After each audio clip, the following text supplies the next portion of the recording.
Welcome to LOA Today. I'm Walt Thiessen. With me today is the woman who knows how to set personal boundaries, Alex Standy. This is your daily dose of happy.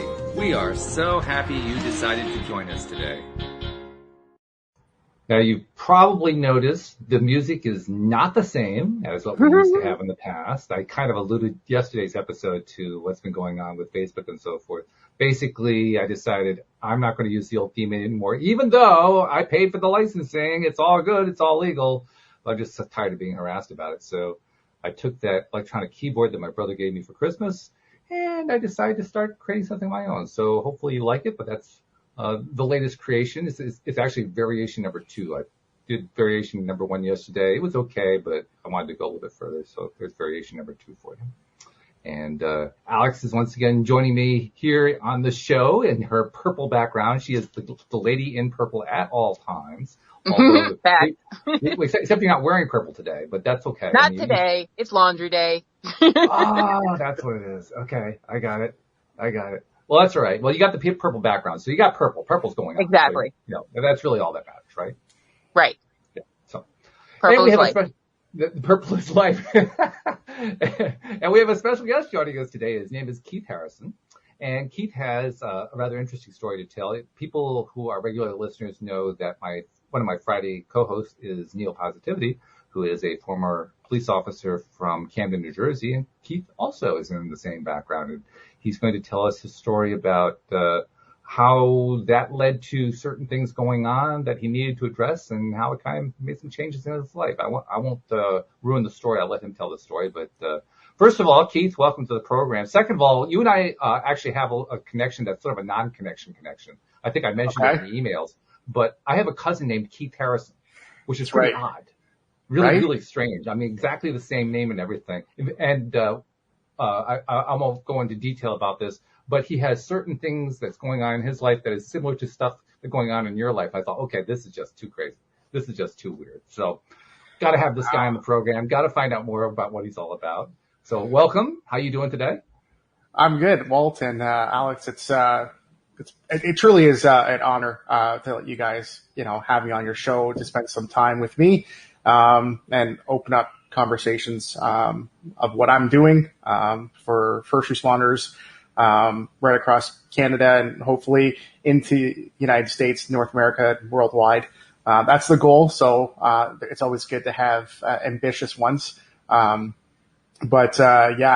a cousin named Keith Harrison, I feel like, a Doctor Strange multi-universe thing might be happening here where I'm Keith Harrison in this universe that you might know, but you have Keith in another universe, and somehow we've crossed over. Get your nerd and geek on there, Well, that just means we have like a few hours before it all crashes down upon us. We could have a whole episode of just nerd talk when it comes to. We sure could. And stuff like that. Totally could. I would love to have all the boxes filled on that one. Can I get up there? Can I get up there? Yeah, there it is. There we go. I'm just not the talk. I walk it. All right. Good for you. So give us the 3-minute biography. Tell us, a little bit about Keith Harrison, where you've been and the journey that you're on right now. Yeah. Thanks so much. So, as introduced, I'm Keith Harrison. I am a police officer up here in Canada, in Ontario, in the Greater Toronto area. I have been a police officer for over 16 years and primarily dedicated to the patrol car, uniform on, attached to the radio, and you're basically at days of mercy to what is going to be dispatched your way. You don't get to really pick and choose. It's really responsive.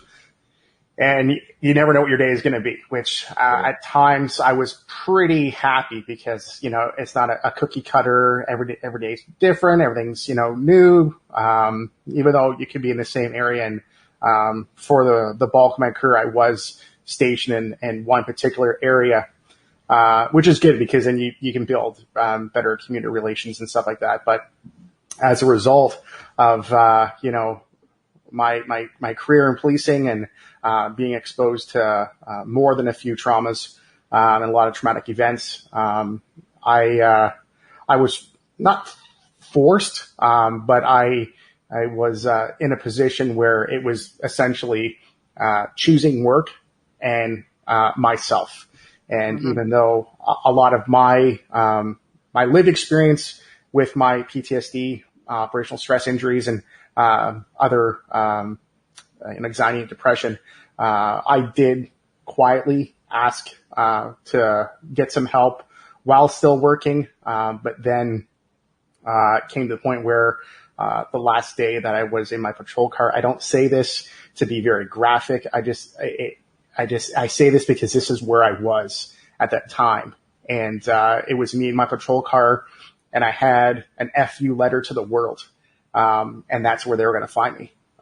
Because I was just at the point of complete helplessness of who else can I tell to get help? Because I feel like I've told everybody. And made it in 2018 is when I went off, made that release to the world of, okay, I'm going off work. If I get insurance claim, if whatever, I'm never going to be a police officer ever again. This is the day I'm going to hang everything up because I'm choosing to walk away from my patrol car. I'm choosing to walk away from the service because I need to focus on me and being a father of 3 kids, truly blessed to have my kids, but also blessed in the way that they were some way on my shoulder talking to me, asking me to come home. Gets tough. Asking me to come home rather than that being the last memory they had of me. And I'm truly grateful that after all this time, I did choose that road because I know now trauma never really ends if someone chooses to commit suicide. You're only merely passing that trauma on to others. I'd be passing on to a colleague who would have found me. I would have passed that on to the multiple of unanswered questions that my family would have, close friends of wondering like, man, I was here. I didn't even know it. But for so long, I had put that mask on of just survival of, being always happy, always being there for other people because I did not want anyone to know my deepest shames, which was I wasn't happy. Yeah, well, severely unhappy too. I mean, if you were at that state, you must have been in a really miserable space that you apparently hadn't really acknowledged at that point. I'm wondering, was there a trigger? It almost sounds like this wasn't triggered. It's kind of like you just kind of ran out of rope at one point.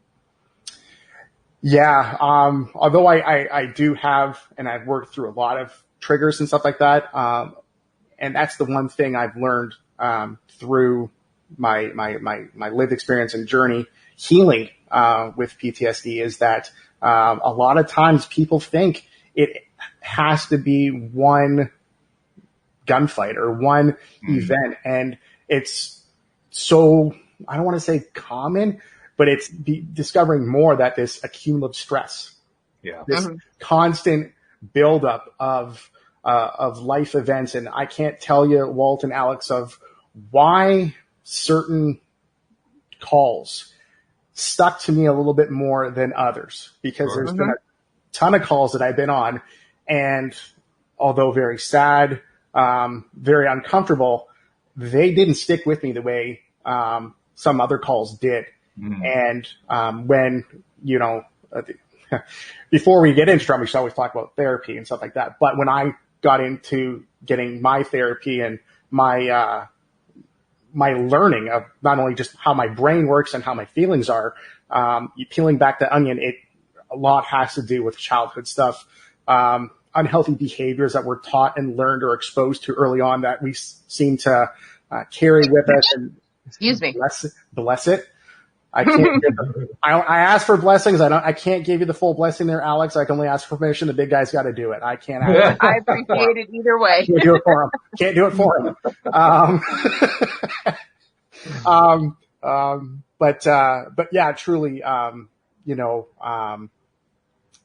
learning how everything works with trauma is just peeling back the onion and realizing that a lot of things that we were dealt with as a kids, were able to somehow unhealthy cope with our feelings, and then manifest it into other things that are unhealthy as well. So, a lot of mine was actually going to the school of life when it comes to, therapy, because of learning a lot of things that I just was never taught growing up, or never taught in the service, or never taught before getting in to emergency services.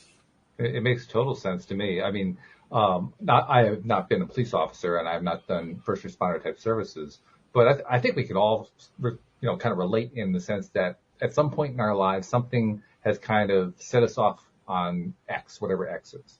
And I'm thinking in particular about one situation that occurred with a former friend of mine, who had this tendency to, most of the time he was sweetness and light. Most of the time he was great to deal with, but every once in a while he'd go off on you. And he went off on you mainly because he had his own stuff and he didn't know how to deal with his own stuff.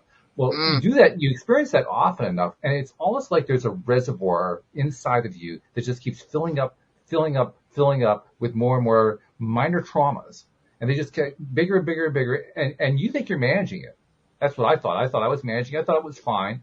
My wife thought differently, but she's a former therapist, so that makes a whole lot of sense. But I thought that it was all working out okay. But then one day came along where he went off on me again, and I went over the edge on it. All of a sudden, I couldn't handle it anymore. The same kinds of behavior I've been handling literally for years, I couldn't handle anymore. And I couldn't even explain to you why it was different that day. It was no different from the other times he'd gone off on me. But that day, for whatever reason, I reached that limit, and suddenly I couldn't cope anymore. You were sick of it. I was sick of it, but I was literally, physically sick of it. Mm-hmm. And that was the part that was kind of a surprise. I thought I could maintain the balance. I thought I could maintain the control. And when I found that I couldn't, it was a surprise. So that's what I think about when I hear what you're saying, Keith. Yeah, it's like the death from 1,000 cuts, right? You're not sure which one kind of did the trick, but it's that constant, and really, truly, it comes from, learning it before we're exposed to trauma, learning it. The younger we can learn things like this, I mean, we take finance with the same thing. You can learn about controlling your money better, the better you are for life. But I mean, as far as our emotions and our feelings and our well-being and our mental state, the younger that we can learn this before we're exposed to things, the better off we're going to be. But since I can't vault back in time 20 years before getting into this thing, now that I have been exposed to tools and resources and educating myself through a lot of programs, what can I implement now, right? I didn't plan that 10 years. That raises an interesting question, though. It raises an interesting question because you said, well, I really can't do anything about what happened in the past. But here's the thought. If there was some way for you to travel back into the past and talk to that younger self, what would you say? I mean, if you had that opportunity, what would you do? Yeah, and I think we're putting a little cart before the horse, because a lot of what I'm doing now when it comes to peer support and with being so, speaking loudly of my recovery and being there for other first responders is truly being that someone I needed 10 years ago, right? When I looked around a room and I, didn't see that officer or member of the service that really had gone through life trauma events with work and stuff like that, and was in a healthy state. So often in the past we've seen those people as broken. The broken toy kind of bumper sticker comes up in first responders, and especially in policing, is that you're sent away because if you're a broken toy, then you're somehow it could be a toxic infection to other first responders or other members of the service. But going back, being that coach officer that I've been to new recruits, I would say if you're not seeing someone for your mental health now, start. And like I said, really employing that prehab. It's so common that if we have sports celebrities and athletes talk about how they condition themselves be best performers when it comes to a sport. They talk about all the prehab that goes in before the game, and really the game is just the game's easy, right? All the practice, everything we put into that game, that's where, we've really put in the effort. The game is just showcasing your talents and your skills for others. And then you go into the rehab afterwards. It really takes us to that saying, like, an ounce of preventative yields a pound of cure. I use that so often because if we were to put in a pound of preventative, how much yield, not only for officers, but the community and the world for anything can become of that, right? I truly feel you're going to have better officers out there who are in a wellness state for themselves, which will then ripple effect to the community, which then will ripple effect amongst the community, and have better relations where you're not exploding over comments or having triggers. And a lot of times for myself, it wasn't so much that incident. It was just I was so full. I was so fed up. I was done with everything that it came out. And it's like, I'm so mad. And I could have this like little thing in my head saying like, why are you taking it on this person? They've done nothing. But it's like, you're spent, you're burnt, you're topped out, and it's coming out, and you don't want to come out. And which brings into the whole cycle of negative self-talk, where after that, no one feels more horrible than the person who's exploded, because now I don't need you to tell me how horrible I was. I'm already thinking it because I know what I did was so bad, and now I'm secluded myself in the basement. I have locked myself within the world because I feel I'm unworthy to be around other people because I'm not good. And look, I just showcased it. I'm an asshole. I'm whatever. And I just proved it once again. And, Yeah, that definitely is true. We can be really rough on ourselves. I think we're probably rougher on ourselves than we are on anybody else as a regular rule of thumb, right? Yeah. And I mean, that's just like and like we've said many times here on the show lately, if we treated our best friend that way, we wouldn't have any friends. Seriously. Yeah. That gives us an idea of just how rough we can be on ourselves. The other thought that goes through my mind as you're talking about this is the fact that these explosions of feeling are very similar to, actually they're pretty much the same thing as what they used to call a mental breakdown. And I always think about what my wife tells me about that from a therapeutic point of view. She was a psychotherapist for 10 years. She says, I don't like calling them mental breakdowns. I don't like calling them emotional breakdowns. I said, what do you like to call them? She says, I like calling them emotional breakthroughs. Because what's really happened is that pent up emotion finally came out. It didn't come out the way that was, technically civil, but it came out. It came pouring out. It came out in a way that the whole thing was just pouring all over the place. And because of that part of it, that part made it a healthy experience. The unhealthy part was the bottling up of it all that time. But we think of it the other way around, like all that emotion coming out, well, that's the unhealthy experience. Actually, it's not. Now, certainly it's better to be in a place where you aren't waiting till the last second and then it's all exploding and now all of a sudden you're spewing all this crap over everybody else. That obviously is something we want to avoid. But she convinced me we need to think about it a little bit differently. We need to think about those needs to just get the emotion out in a much more positive way. Because if we want to truly help other people who are in similar situations, they need to know that there's a positive way. They need to know that it's okay to let it out, right? I mean, can you imagine if you had been able to talk to your younger you and said, it's okay to feel that stuff? First of all, I'm not sure if you would have believed it, but if you had believed it, wouldn't it have been great to hear that message? And believing it is another thing, right? Seeing and believing, but, and I think, not only just for myself, but a lot of it is, unbeknownst to the public, is a lot of culture, that is instilled that needs to be addressed at the institution level. Cause, even though I had kind of dealt with, the calls per se, that, led me to my traumas, like anything, if you don't feel that there's that support around you, if you're not amongst a group of friends that you feel you're able to talk about that, and then you come out and say something around friends and they kind of laugh and belittle at you, when's the next time you're going to come out and really speak about your feelings or how you're doing, right? So a lot of times was, and I say this all the time that, there is amazing first responders that go out there every day, that just want to make the world better. Right. better for everyone else. Because so much time as first responders, we're selflessly sacrificing ourselves for others. And it's not just like a hot cup of coffee or skipping your meal breaks. It's time away from your family. It's going out helping other people before you even think about putting that mask on for oxygen for yourself, like the flight attendants tell you to do, right? We're automatically giving that to someone else constantly.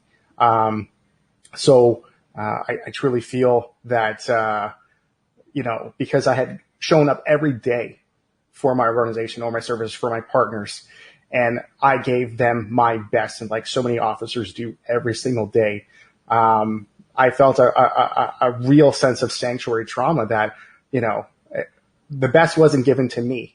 And when I deal with victims of crime, people that are needing help, we always have, information sessions, lectures, guest speakers, pamphlets given us where you're building a Rolodex so that if Walt comes to me in a case of crisis, I'm able to provide you a community resource. And so often when I talk to people at the community level regarding this, they're like, wow, I have firefighters show up. They give me fire safety tips, and paramedics and police officers and all these people giving me all this information. I would had assumed that if you had this Rolodex for the community, that the service would have 10 times that for you guys, because who's helping the caregivers, right? So that we're not getting to that compassion fatigue. And, there is a lot of great things out there, but we're not having those full, welcoming, open conversations to make it known. If you are struggling, if you're feeling things, it's okay to call that number. It's okay to reach out for help, to see a psychologist, because, no one makes fun of us. I use this. No one makes fun of you go to the dentist, right? No one looks at Walt like, oh, hey, Alex, guess what? Walt went to the dentist the other day. What an idiot. What a loser. The guy had someone floss and brush his teeth because he can't do it himself. Idiot. No one says that, right? No. Right. And we all have benefits. A lot of employment benefits come with dental and health. That's why a lot of people pick jobs so they have those benefits. We have benefits for your psychology, like psychologic help, right? A lot of services have it where it's unlimited, or that's capped at a few $1,000s, and it's just sitting there for you to use. Why not use it? Because you're only bettering yourself. You're building that structure in yourself where it's self-care, right? It's for ourselves to make us better, and it's sitting there. Why is it so stigmatized if someone uses that portion of their benefits, right? It's just, well, it's I a don't great understand. question. Let's see if we can, I get it. You just said you don't understand, so I'm going to ask you an unfair question. But let's see if we can answer the question. Why is it that people are so resistant, particularly first responders, but anybody who's in a high stress situation where they have access to benefits like that and they don't take advantage? What are some of the reasons that come to your mind? First off, it's our abilities to not break up with our egos. Our egos at times, when it comes to dealing with things like this, even for myself, like it's not our friend. Like an ego is something that I really think people should really, gut check and really destroy before the world will do it, because the world will destroy your ego as quick as they want to, right? You put something online, someone will destroy your ego and stuff like that. Sure. But it's something that is unhealthy for us to really lean upon when it comes to our wellness, because everyone's brain is the same. I like intelligence wise, people learning different things, that's completely, but the mechanical structure makeup of our brain when it comes to the fight, flight, or freeze response is the same in everybody.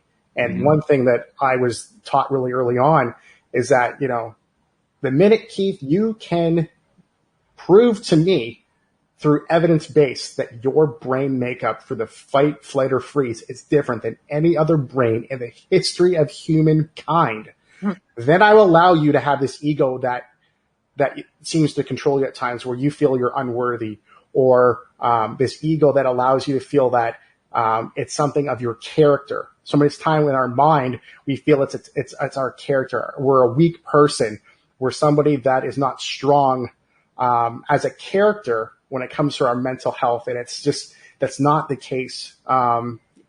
It's something that's happened to our brain, and for whatever reason, my brain did not file it correctly, and it's through lots of like emotional trajectory where, we operate at a baseline when it comes to our thoughts and our feelings. And every time we have a traumatic event, we need to ride the roller coaster. We need to have the full response of the feelings. And if anything during that, emotional trajectory of our feelings is interrupted, we're not able to then completely scoop everything out, not start up again clean to go back to base. We're now back to operating at a level higher than normal. And if we keep doing that, before we know it, we're at a red line, max 10 plus. And it's because we're in survival, because we have somehow got through this history of not dealing with the emotions or, stuffing it down or, not expressing it when we need to express it. People often, I talk about how I was functioning at a time when I went off, and they're like, how the hell are you surviving? Like, how is it humanly that you were sitting at your heart rate was a resting heart rate was at something of a marathon level? Mm. Your body gets used to it. Like, our bodies are so resilient, and it usually takes up the slack for a lot of other things. But before we know it, if our bodies are always taking up the slack for other things, before we know it, we're not paying attention to the warning lights that our bodies give us. And my body gave me a lot of things when it came to just my gut health or so many things that I had automatically checkboxed it being something medical. And whenever I had all these medical tests come back, blood work, all these things, I'm like, something medically is wrong with me. And my doctor, love him, family GD, he was just like, Keith, I have given you every test. What your experience has no medical, physical cause. Mm. You need to talk to somebody about, how you're feeling, your mental health, because it's all in your head. It's all in your head. And a lot of times we don't want to hear that. It's not really healthy. Sure. Oh, it's all in your head. You're all making this up. I'm not crazy. But there is a straight line with our mental wellness, how it affects our overall wellness with our body. That's really good. Alex, do I remember correctly, you have a family member who's also a police officer? I have two. You have two, okay. Yes. My sister and my ex-stepmother, I guess. Okay, ex-stepmother. That's an interesting My sister just quit, and my stepmother is having her retirement party coming up next month.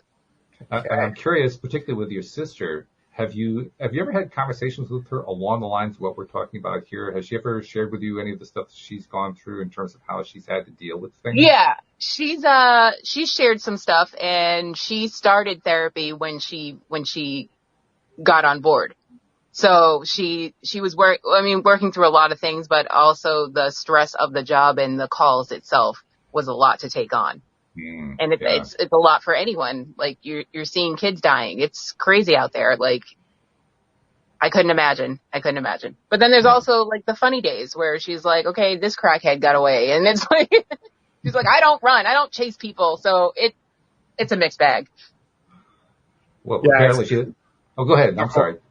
Yeah, no, I was going to say, a lot of times, we're the dark humor kind of kicks in where it's kind of a coping mechanism that a lot of people don't understand. They're like, that's kind of a twisted way to look at things. But a lot of times it's like, it's how I'm going to get to kind of dealing with this at times because, with call volumes and, whether it be not hiring new officers or officers quitting or retiring and not replenishing the true, need for what is required on the road as far as officers.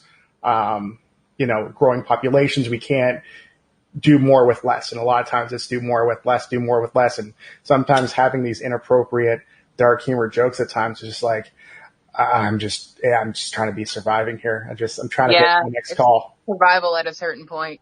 It's crazy. Look, you're dealing with situations and experiences that are far outside of what most people deal with.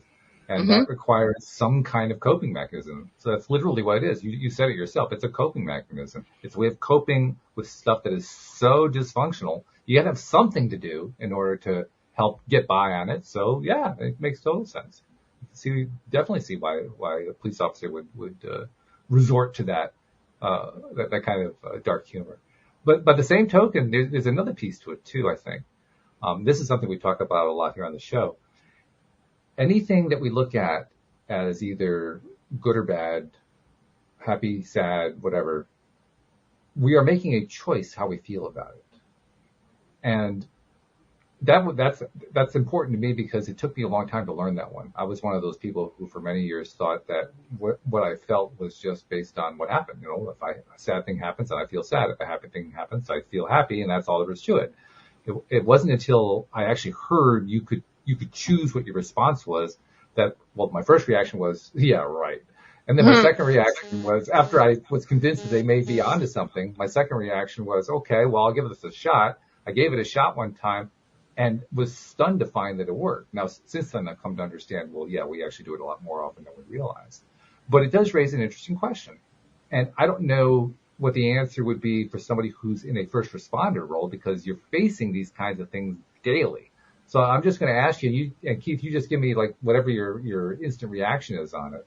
But if you had been out, I guess you still do the work. So if you're out in the field and you're encountering a situation that is by most standards an unhappy situation, do you ever find yourself trying to find a way to find the silver lining in it? Huge. Because for myself, what I have learned to do, and a lot of it is that prehab, right? Making it my intentions of the day, because I've gone through healing and stuff like that doesn't mean that I'm fixed. It's something that I continuously have to be mindful every day of, choosing to be happy or allowing things to hijack me.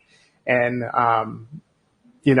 being exposed to, situations at a far greater percentage and pace of the regular population of the community as a first responder, I almost look at my day as energy points.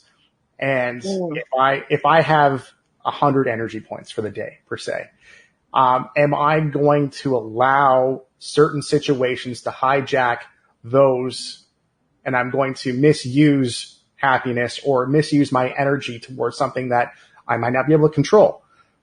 I may not have the answer for.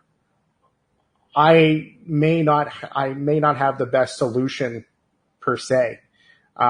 It's something that maybe it's not for me to solve, and maybe it's somebody else's situation that they have to solve themselves. I'm providing them space. But if I go in and, inappropriately or exhaust myself on things, I really have to be mindful that at the end of the day, I may be in a position where I don't sleep well that night. I don't have energy to play catch with my kids or want to spend time with them because I'm so exhausted, because I have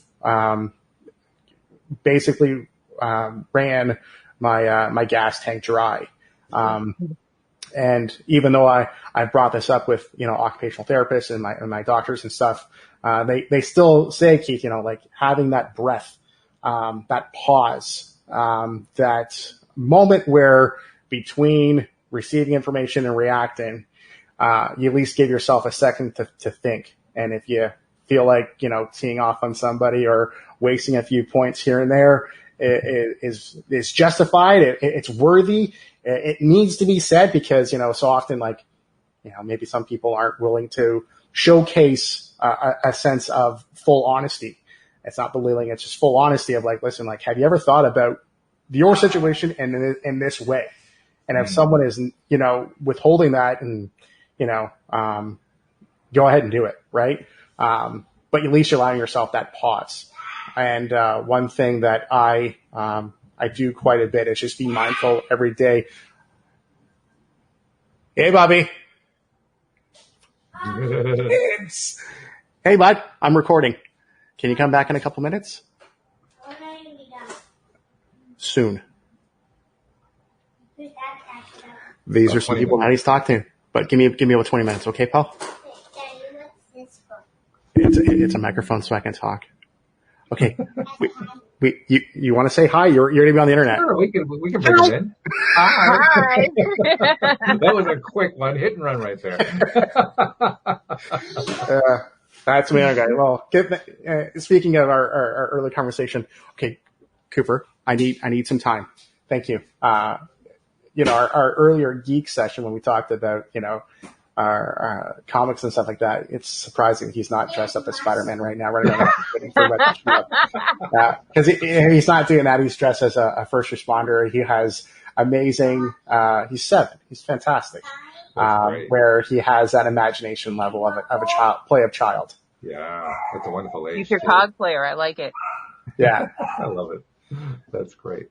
I love what you're talking about too, because what you're talking about is, well, obviously it's very important, but it kind of gives everybody a glimpse into what goes into the mind of somebody who has hit the wall, still doing the work and finding ways to continue to be able to do the work. That's basically what you're showing us when you're talking about these things. So tell us a little bit more about, give us like a little bit of a lay of the land in terms of how do you do your mindset every day? So things, it's almost like a great bookend, right? It's not just my morning routine. It's what I'm doing at nighttime to set myself up in a place that I can better myself in the morning, right? So a lot of it for my morning routine, getting ready, is to make sure that I'm disconnecting from electronics, social media before bedtime. One thing I always do, and, is I journal. We write our stuff down. And one thing I do at nighttime is just to kind of write a little bit about my day. Usually only about 5 minutes. A lot of gratitude goes into that. But at the same time, I still, Cooper, Bubby, you can't read out loud. No, you gotta read to yourself. You need to take a minute? You can take a minute. We'll chat for a moment if you need to. Yeah. Let me, I don't know if I can pause myself here. Or that's fine. I don't know how this stuff here. This is how life becomes part of the show, right? I mean, this is standard procedure, right? I can't tell you how many times we've been photobombed by one of the kids of a guest or a co-host. I mean, it's wonderful. I love it. Because it gives you a chance to see what the real person is, right? You see them in context. That's true. Yeah. And the context tells you a lot. I mean, right there, we could just see from the way Keith was interacting with his son. First of all, you can just tell how much love there is in him. Oh, the joy in his face. Yes. Yeah. It's so obvious. It's so clear. So you get that real 3-dimensional sense of him that you don't necessarily get from the interview part. Right. That's true. Right. And then you add in the fact that because you have that new context, you think about his stuff that he's talking about differently. Very true. Right? Yeah. Because that's what and we it work all for comes into it all comes into play because it's like when he was sitting there talking about the letter to the world and how his children were sitting on his shoulder, and now you put a face to the name, and it's like it's a whole different story now. Especially when he's wearing a Spider-Man outfit, but yeah. Right. Okay, so Keith is back.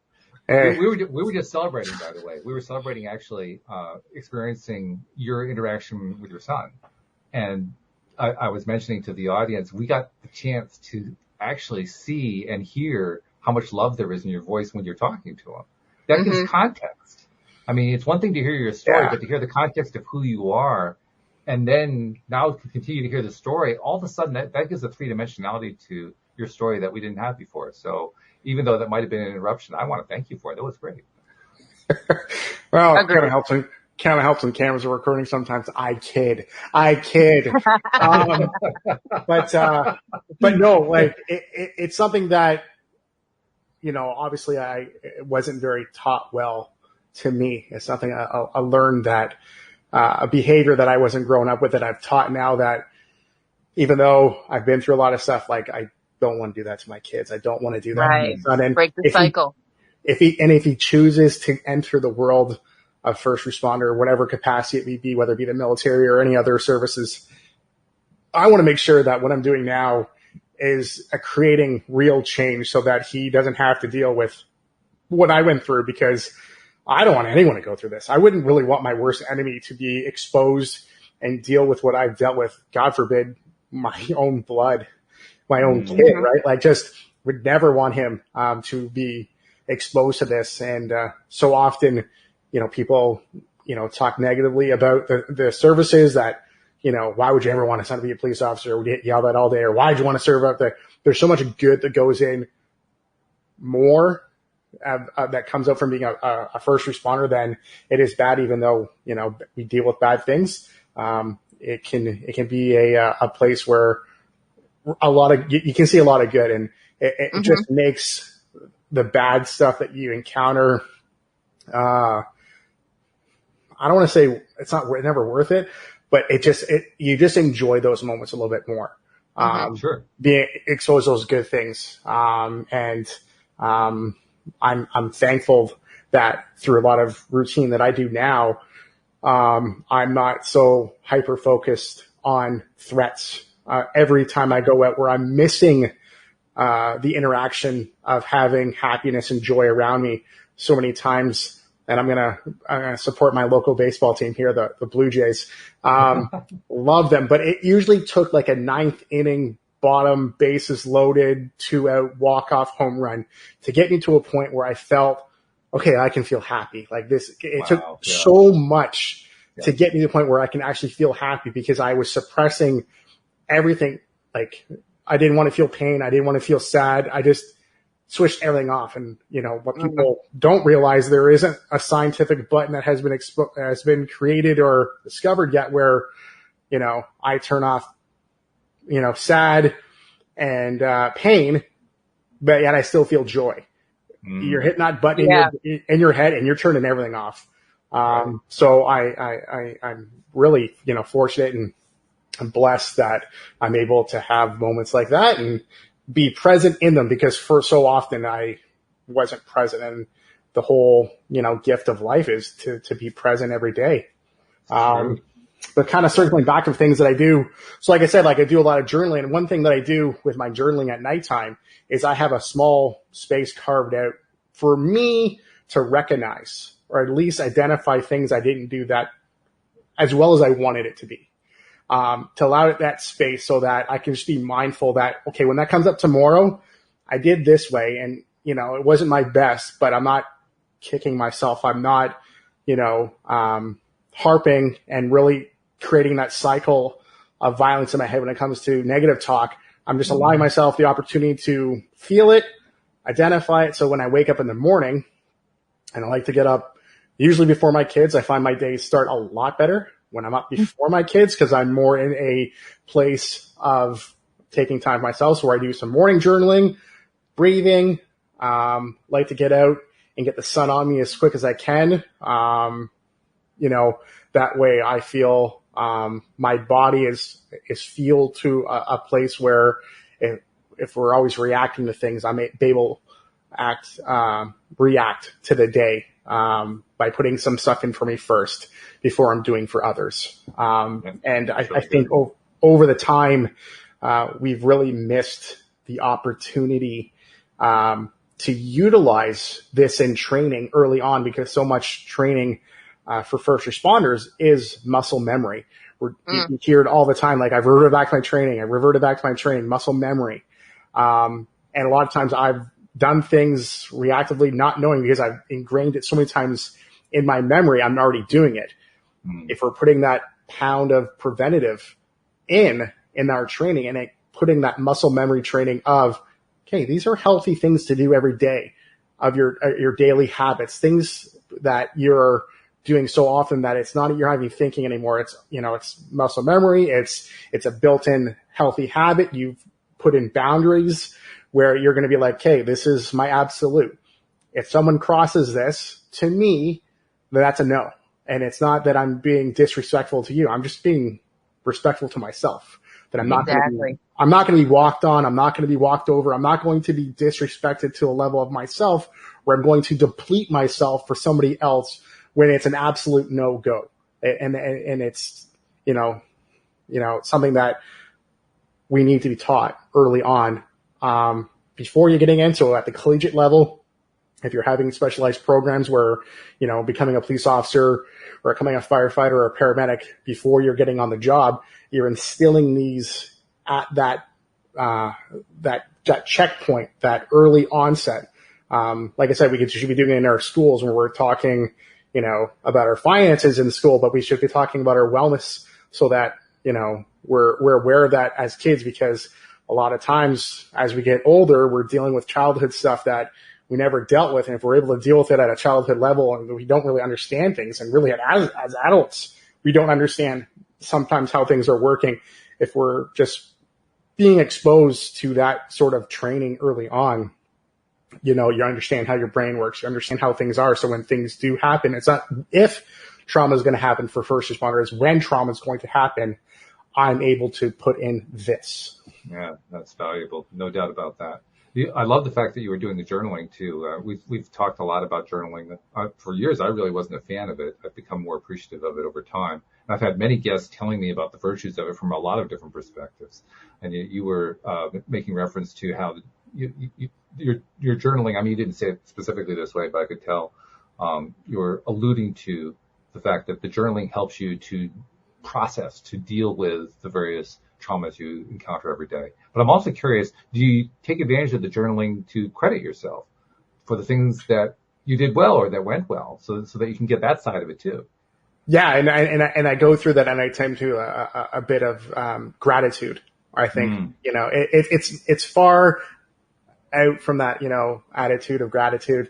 It's not something that people always talk about, but people don't really understand and do. It's just how blessed we are truly if we can look at our cup being half full rather than being half empty. And a lot of times with trauma and whatnot, we're always looking at the negatives. We're always looking at the negative. We're always looking at the negative, like how much weight, how much just unhappy comes out of us. And then what we're doing is we're then manifesting unhealthiness to the world. And then what are we attracting? Exactly. We're attracting unhealthy things. But if we're in a place of half full and we're expressing gratitude and we're energy, our bodies are water and energy. We can go on to a whole topic about how I feel our bodies are not just water, but just magnetic energy of human, that if we're casting good out to the world, good's not only good is going to come to us. Good things happen.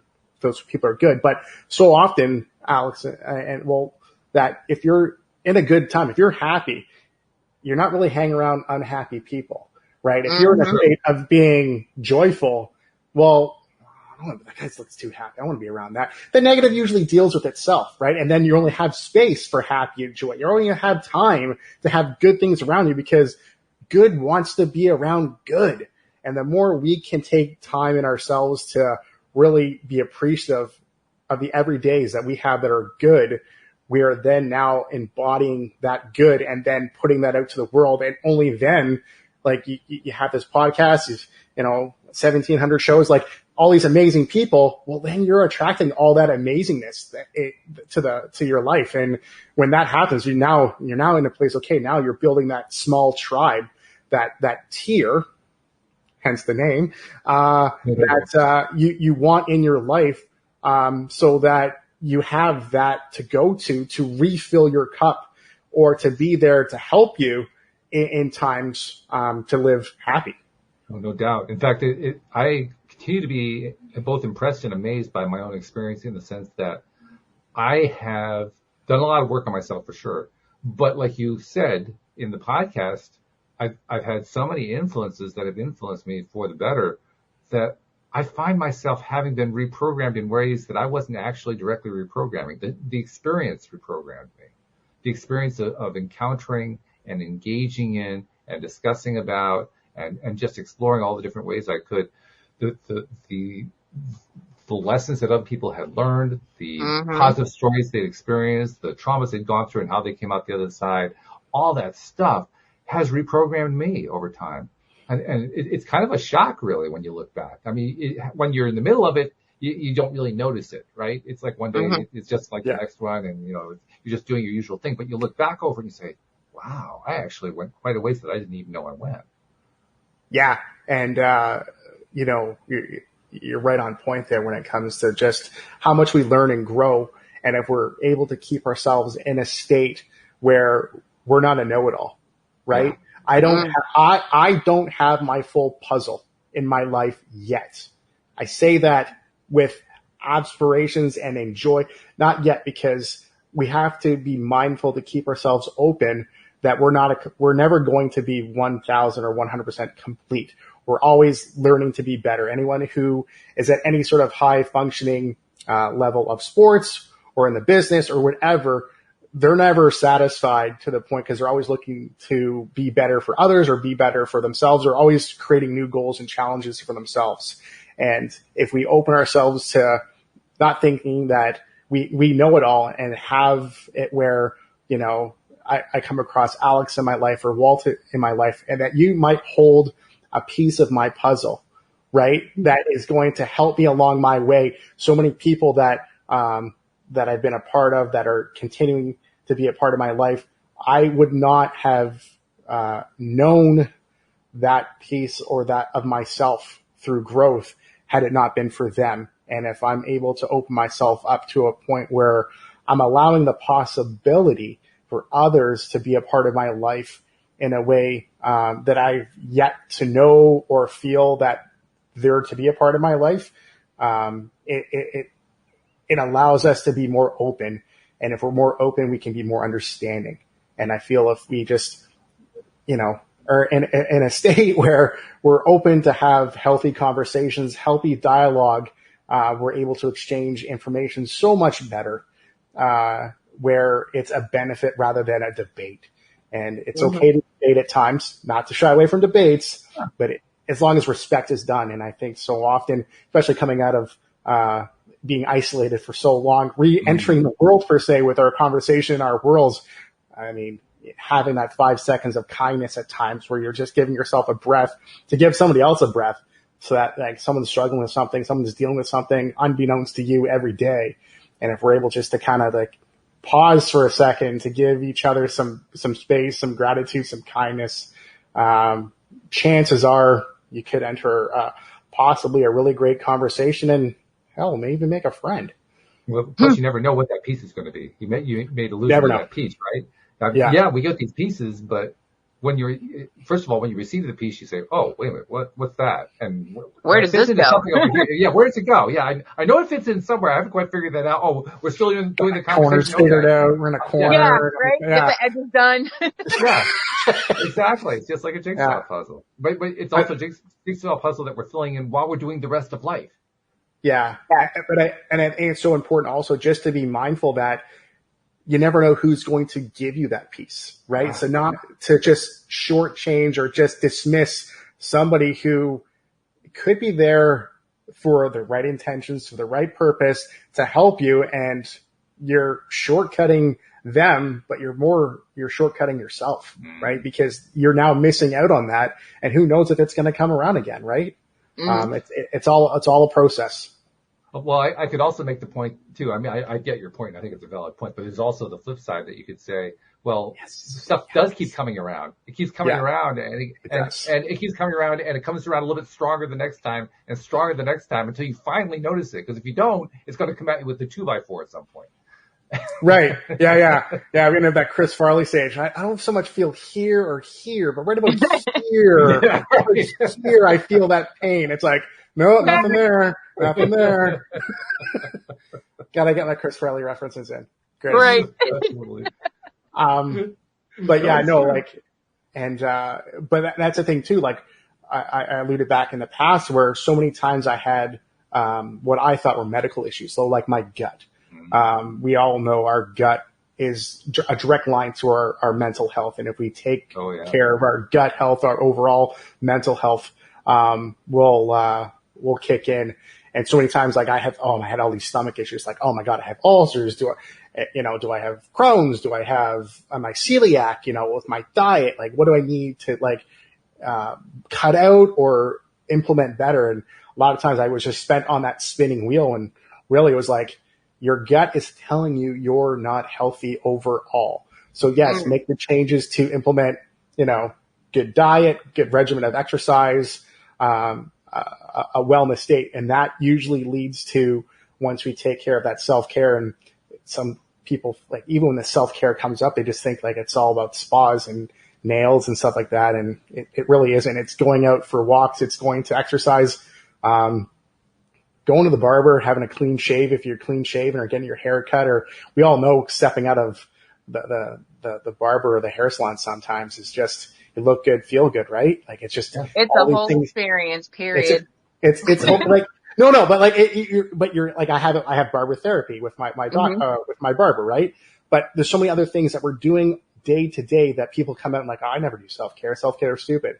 Well, did you eat really well today? Did you hydrate yourself? Did you go for a walk? Did you get out and get sunlight? Did you get proper sleep last night?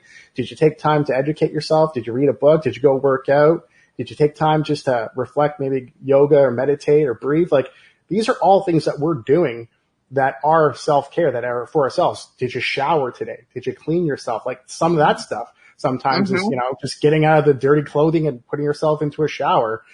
That's self-care. Like, you're taking yourself time for yourself in so many different ways that people are doing. And if we're just more mindful of it, and implementing things that will make us better rather than make us worse. And it's really important too, because you talked about how you kept looking for the medical issue. You kept looking for the medical cause. And for you, you could never narrow down a medical cause. It was all going on in the head. I'd actually take that a step further. I would say that everything starts in the head, including real medical issues. And really, the whole thing is just driven by our mindset. So probably the most important thing we can do from a health perspective is adjusting mindset. Because when you do that, everything else starts to line up. I like to talk about something that my sister-in-law once told me. Here, she was a co-host for a while here on the program. She was pursuing, at that time, she ended up with a PhD in statistics, but she was pursuing at that point, she thought a PhD in the neurosciences. And she was telling me about all the different kinds of testing they can do. They can hook us up in the lab, and they can test for everything going from the top of the head down to the bottom of the feet, and they can test everything in between. They said they could actually now get to the point where if they really wanted to, they could wire you up completely, and they could trace from the moment that you have a thought through all of the different systems of the body down to a place in the body where there was some sort of a disease or there was an injury or something like that. And they could actually see healing going on if you start off with a positive thought, and they could see death going on in that area if you had a negative thought. They could actually trace that. And when I think about that, I say, wow, if that's really true, and I think it is true, then really everything does start in the mind. So instead of looking outside for causes, the first place we should be looking at what's going on inside our heads, what's going on inside our hearts as well.